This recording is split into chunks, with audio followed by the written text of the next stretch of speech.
Now Pokemon के world में Eevee इकलौता ऐसा पॉकीमोन है जिसके पास numerous amount of branch evolution है। बट या यहाँ पे ये क्वेश्चन आता है सिर्फ ईवी ही क्यों, मतलब ईवी के पास इतना स्पेशल क्या चीज है जिसके कारण से ईवी के पास इतने सारी एवोल्यूशन लाइन है। सो या आज के इस वीडियो में हम लोग यही फिगर आउट करने वाले हैं कि ईवी में ऐसा क्या है जिसके कारण से ईवी के पास इतने सारे एवोल्यूशन है एंड क्या इन फ्यूचर ईवी के पास और एवोल्यूशन फॉर्म आ सकता है या फिर नहीं। सो लेट्स सी इस थ्योरी के अंदर क्या क्या और हो सकता है। तो फर्स्ट ऑफ ऑल ईवी ऐसे पहले पॉकीमोन था पॉकीमोन की सीरीज के अंदर इसके पास ब्रांच एवोल्यूशन था एंड लाइक ब्रांच एवोल्यूशन हम लोग को दिखाया गया था एनिमे के अंदर।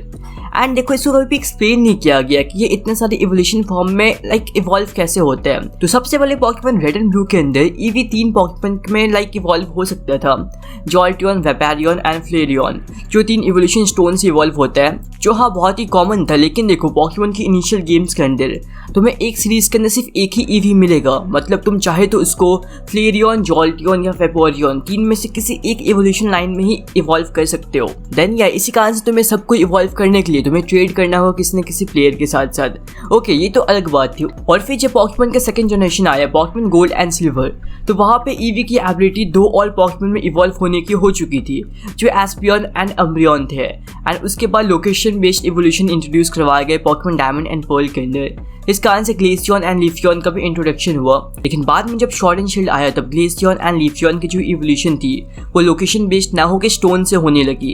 एंड जो ईवी का सबसे लेटेस्ट इवोल्यूशन था वो है पॉकीमोन एक्स एंड वाई में आया था, वो है स्लीवियन। स्लीवियन को इवॉल्व करने के लिए यहाँ पे वे थोड़ा सा वियर्ड था, वेल वियर्ड नहीं थोड़ा सा कॉम्प्लिकेटेड बोल सकते हो इसको। तो ईवी के पास एक फेरी टाइप मूव होना चाहिए, साथ ही साथ उसका अफेक्शन तुम्हारे साथ बहुत ज़्यादा होना चाहिए।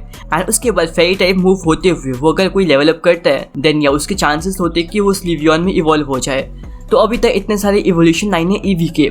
लेकिन यह अब जो मेन क्वेश्चन आता है कि ईवी के पास इतनी इवोल्यूशन लाइन क्यों है। वेल या यहाँ पे मैं एक और पॉइंट डिस्कस करना चाहूंगा, तो वो है कि लेट्स गो गेम्स के अंदर ईवी इवॉल्व नहीं हो सकती है, जो तुम्हें पार्टनर ईवी होती है बस वही इवॉल्व नहीं हो सकती है, बाकी सारे ईवी उस गेम के अंदर भी इवॉल्व होते हैं। तो बेसिकली जो ईवी इवॉल्व नहीं हो सकती लेट्स गो गेम्स के अंदर, उसी ईवी को अगर तुम स्वॉर्ड एंड शील्ड के अंदर लाओगे देन या वही पर्टिकुलर ईवी बस जैकेंटामैक्स फॉर्म में कन्वर्ट हो सकती है और कोई भी ईवी नहीं। देन या उस ईवी में पोटेंशियल कुछ ज्यादा ही होता है। अब देखो हम लोग आते हैं मेन क्वेश्चन पे, यानी कि ईवी के पास इतने सारे इवोल्यूशन लाइन क्यों है। तो अभी तक के 8 जनरेशन में ईवी के पास बहुत सारे पॉकेडेक्स एंट्रीज आए हैं। तो उसमें से कुछ पॉकेडेक्स एंट्री में कुछ ऐसा भी लिखा गया है कि ईवी की जो डीएनए है वो कहीं ना कहीं ऑल्टर्ड हुई थी, जिस कारण से ईवी स्टोन इवोल्यूशन से इवॉल्व हो सकता है। एंड तुम्हें अगर पॉकीमोन के अंदर पता नहीं है तो स्टोन इवोल्यूशन ना रेडिएशन से प्रोड्यूस होते हैं। एंड देखो फिर यहाँ पे एक क्वेश्चन आता है क्या इवोल्यूशन भी रेडिएशन से ही होती है। अब देखो ये किसी और वीडियो एंड किसी और टॉपिक की बात है, वेल मैं उतना फर्दर नहीं जाऊंगा इस टॉपिक के अंदर। देन यहाँ पे अपने जो मेजर क्वेश्चन है उसी के ऊपर थोड़ा सा हम लोग डिस्कस करते हैं। देन देखो मियो के पास सारे पॉकीमोन के जेनेटिक्स है, राइट, या फिर तुम ऐसा बोल सकते हो कि मियो से सारे पॉकीमोन फॉर्म हुए,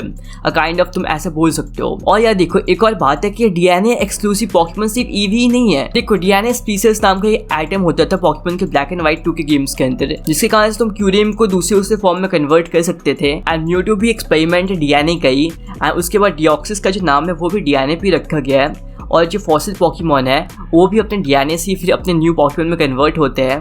देन यहाँ पे तुम ऐसा तो बोल सकते हो कि सिर्फ ईवी के पास like special kind of DNA नहीं है, और भी पॉकीमोन वर्ल्ड के अंदर बहुत सारे पॉकीमोन है जिसके पास स्पेशल काइंड ऑफ डीएनए है। अब चलो इस पॉइंट को थोड़ा क्लियर करते हैं। तो बेसिकली ईवी इतने सारे फॉर्म में इसलिए इवॉल्व हो सकते हैं because of radiation based stones है, वो ईवी के ऊपर ज़्यादा इफेक्ट करते हैं।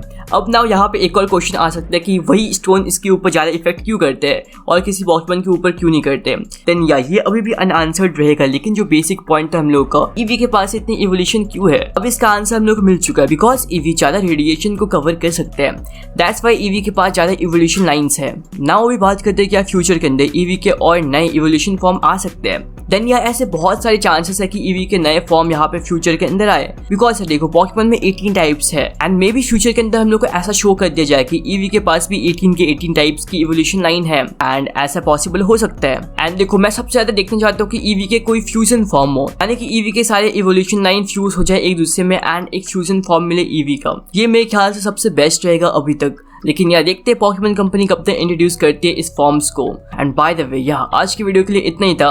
और यार तुम अगर इस चैनल पे नए आए हो देन तुम और वीडियोस को चेकआउट कर सकते हो, एंड अगर तुम्हें पसंद आते हैं देन तुम सब्सक्राइब भी हिट कर सकते हो। एंड या I will see in the next one, but उससे पहले आज से बॉय क्विज तुम लोग के सामने है एंड पिछले बॉय क्विज के विनर्स भी। सो या मैं मिलता हूँ अगली वीडियो में। Bye bye.